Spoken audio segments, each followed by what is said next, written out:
up bad situation that. Nor the YouTube video, both just miraculously didn't get recorded.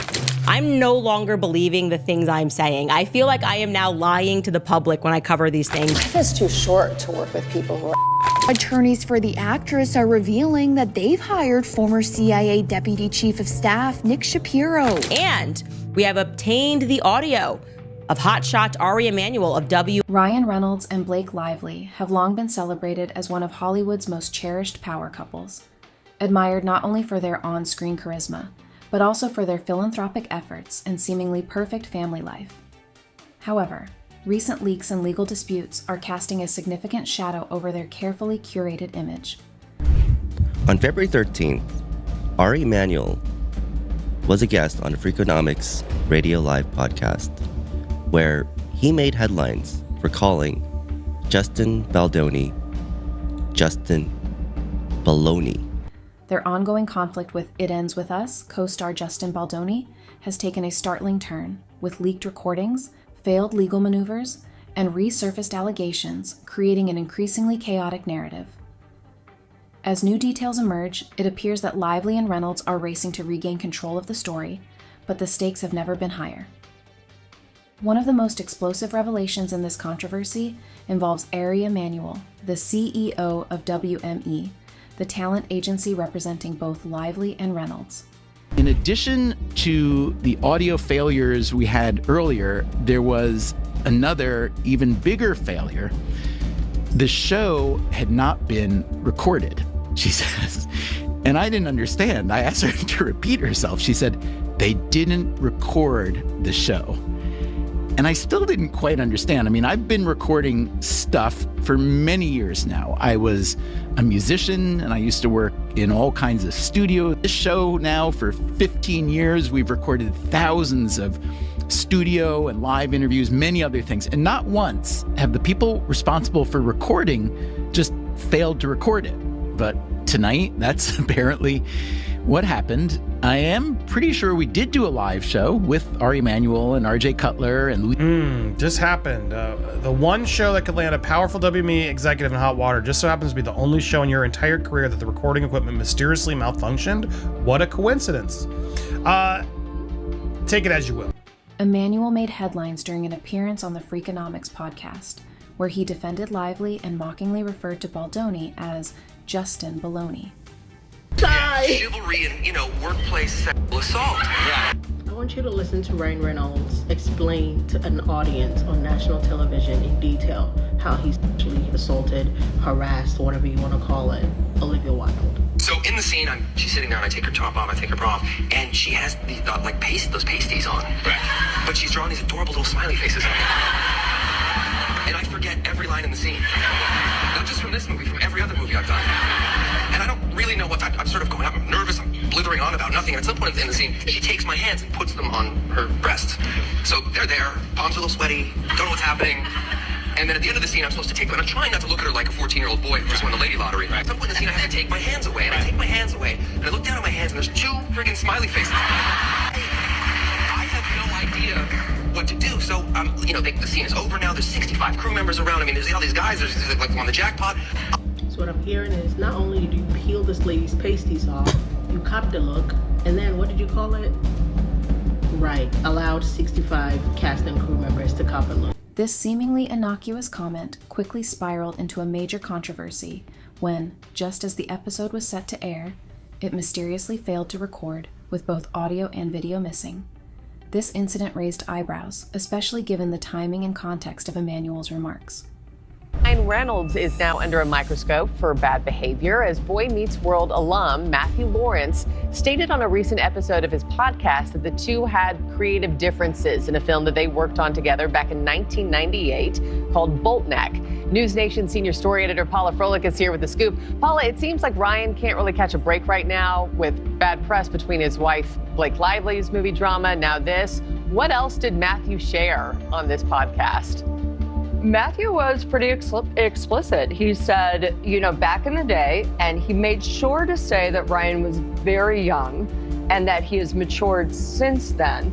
but that Ryan did not take criticism very well. And every time he did, he'd just get freaked out and storm off. And now you have to understand, the producers of this movie were Oscar-nominated producers, so they knew what they were doing. However, Ryan in his youth thought that he knew better, and in a serious role tried to make it comedic. At one point, even tried to channel his inner Jim Carrey, at which point the producers were like, listen, this is not this. Please don't do Jim Carrey. Please do the role.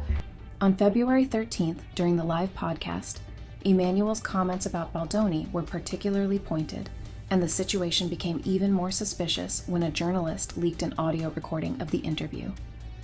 In this recording, Emmanuel admitted to firing Baldoni under pressure from Lively and Reynolds, a revelation that has sent shockwaves through the industry.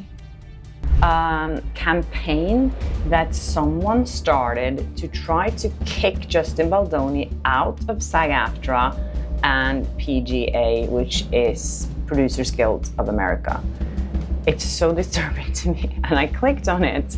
It only has 140 signatures, but what I find the most disturbing is that this petition is created by someone calling themselves Guinevere Beck.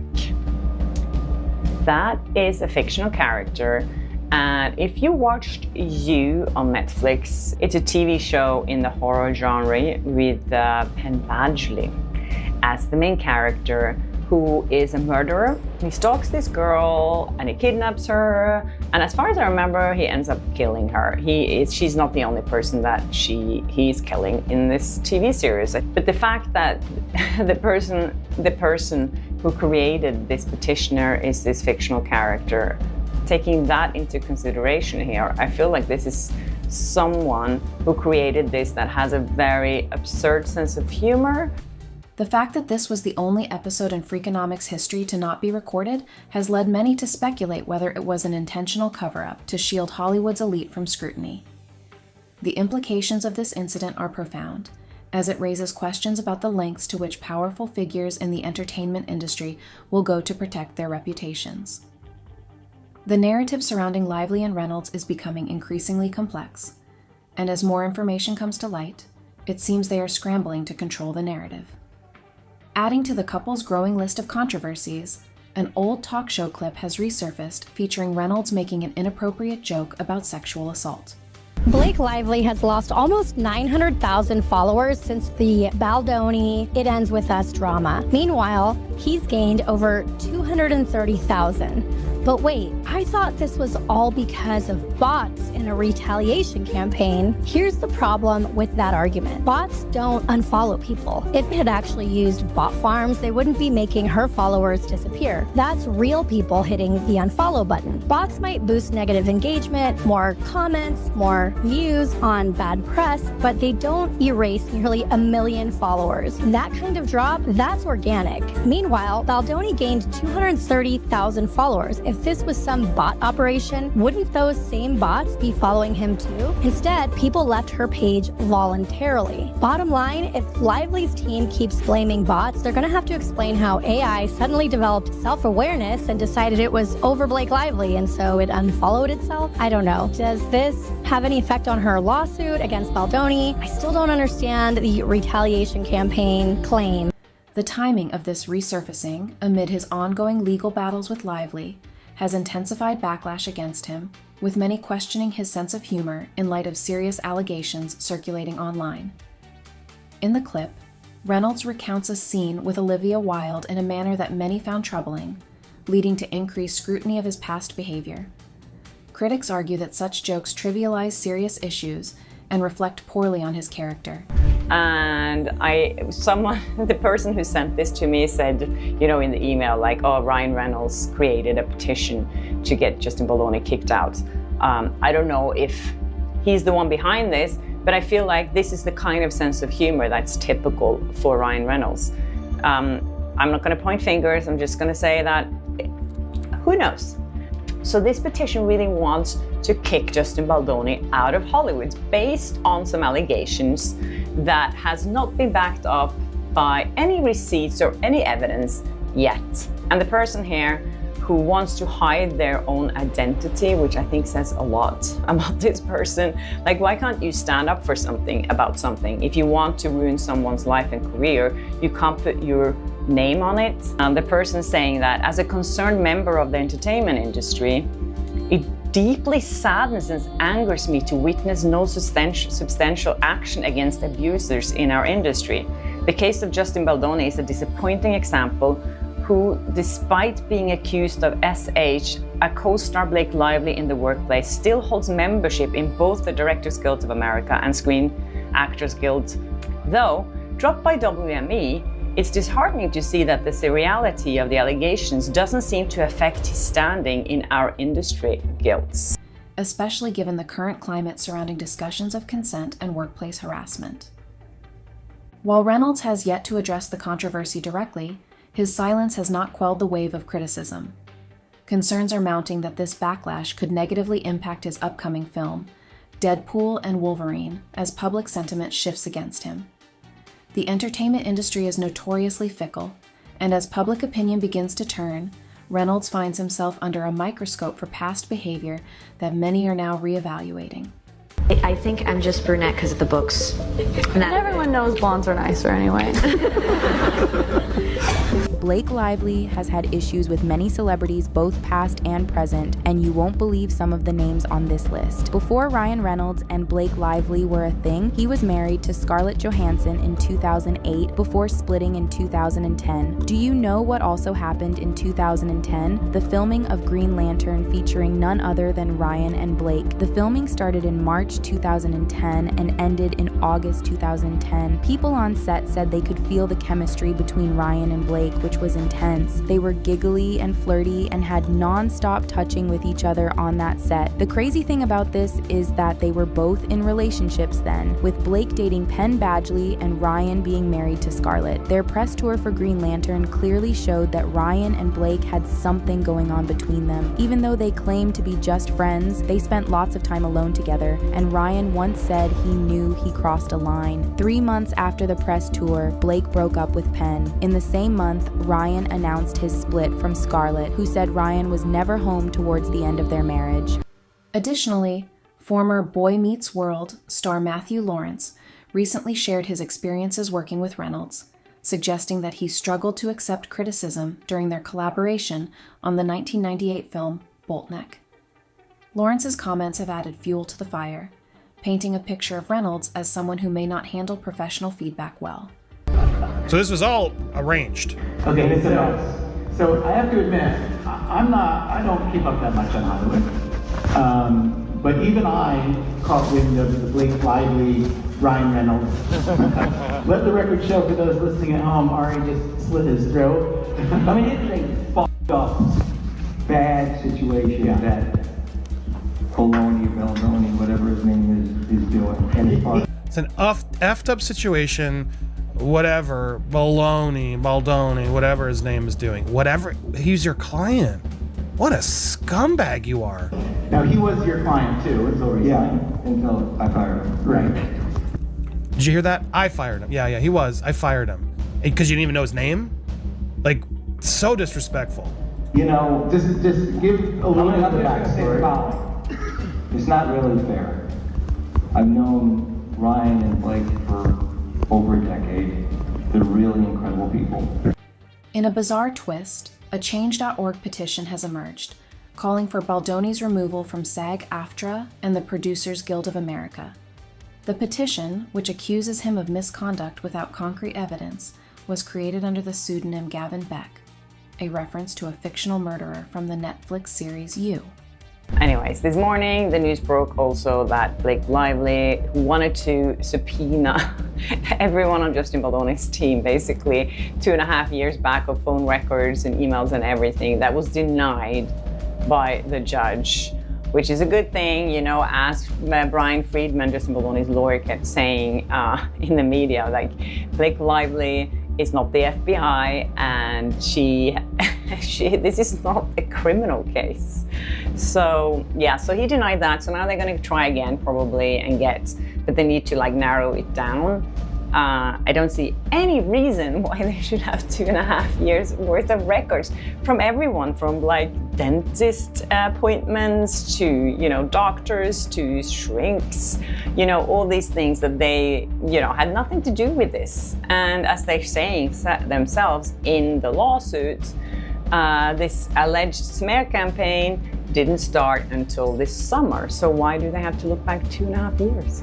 This strange alias has led to speculation about the petition's origins, with some suggesting it may be a coordinated effort to damage Baldoni's reputation. While there is no evidence linking Reynolds to the petition, the situation highlights how Hollywood feuds can devolve into public smear campaigns, with both sides potentially engaging in tactics that could harm their opponents. In Hollywood, they have been incredibly successful. People work with them. They've never had any bad mojo out there and treated people badly. They kind of are charitable because we help them with their foundation. They've given tons of money away. If what is alleged in her lawsuit that happened on social media, just because she complained to the studio that things were unhealthy on the set, that he was director and this man was the producer. Did you hear what he just said? If these things happened on set, online, after she complained on set, and they did to her what they're being alleged, they're really bad people. If they did it. Notice how he said, if they did it, then they're really bad people. But here's the problem, Ari. That's the whole point of this court proceeding. Did they actually do that?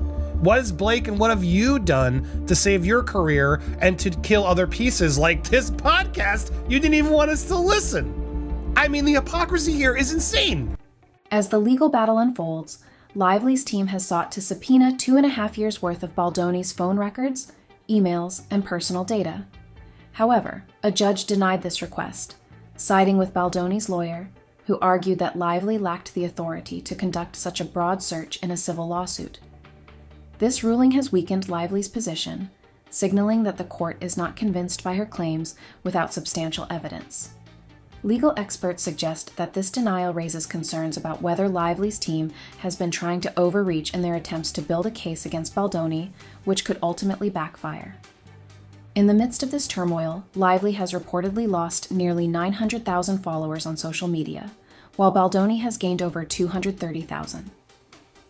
She continues to say that after 10 minutes they were ready and we went back in and did the scene a few times. When I went back to the green room, I said to some of the other actors, I don't like Blake. Someone said yes, a few others have said the same. One girl said she was fine with her, and others just looked down at the floor. We had fun with Daniel Mays at the last day. Although it was a violent scene, he kept it very light and made us all laugh and didn't have any lines with Blake. And here comes another story, which is absurd to me. She says that the set was secured, meaning that no one from the outside were allowed onto the set. It was closed off, it was security there, so it was only the actors and people involved in the film. She said here that Blake Lively had a bodyguard with her at all times, and when she was in her fitting room or in her wardrobe, she had a security guard standing outside, and he would also walk with her around the sets. She says here that, I understand if you want to have a bodyguard outside because of paparazzis or fans or whatever. Even when she walked from the set to her own dressing room, she says, still in the same building, he would come down, this security guard, and walk with her. Some have speculated that this shift is due to a bot campaign, but experts argue that bots do not unfollow accounts, suggesting that the drop in Lively's followers is organic. This significant change in social media dynamics reflects the shifting public sentiment surrounding the couple, and it raises questions about how their brand will be affected in the long term. All right, so everything in the world is just ridiculous. It's pointedly ridiculous, I would say. I mean, I'm no longer believing the things I'm saying. I feel like I am now lying to the public when I cover these things because we're just reaching levels of absurdity that are offending my sensibilities, right? First and foremost, Blake Lively and Ryan Reynolds have hired former CIA agents with a proven track record of lying to the public, gaslighting the public, to help her with PR. Also, they moved to do this within the same 24 hours that I started randomly getting attacked for my coverage of Blake Lively. Remember yesterday we talked about The Cut. We're going to speak about that again because that journalist has got some deranged ideas of her own. And then I just found out more about this very interesting background of E.J. Dixon. Also, the judge in Blake Lively's case just slapped down their psychopathic request for 2.5 years worth of every message that Justin Baldoni and Justin Heath and the PR agents have ever sent to everybody, plus location data. We knew that was going to happen. And we have obtained the audio of hotshot Ari Emanuel of WME, who describes himself as ride or die for the couple. The situation has escalated to the point where both Lively and Reynolds are facing scrutiny from industry insiders. Ari Emanuel's leaked audio suggests that they may have used their platforms to sway public opinion against Baldoni, while Baldoni's supporters argue that Lively's team has also engaged in smear tactics. A mediator was just assigned to Blake Lively and Justin Baldoni's nasty legal battle. Life is too short to work with people who are. You'll remember Justin accused his co-star and Ryan Reynolds of trying to steal the movie from him. Now, a resurfaced video seems to support that claim. Listen to what Blake said 2 years ago at the Forbes Power Women's Summit. I don't want to just be an actor. I want to have more authorship. And sometimes I had directors or producers or writers who would welcome that and invite that. And sometimes I would have people who really resented that. For them, sometimes that might have felt like a rug pull. All right, cut. I absolutely think this case will settle. The most important thing to both of these celebrities is their brand, is their name, is their ability to work. And litigation does not help that. This back and forth has created a toxic environment, with both sides seemingly willing to go to great lengths to protect their reputations. Will the truth eventually come out, or will even more damaging revelations emerge? Only time will tell.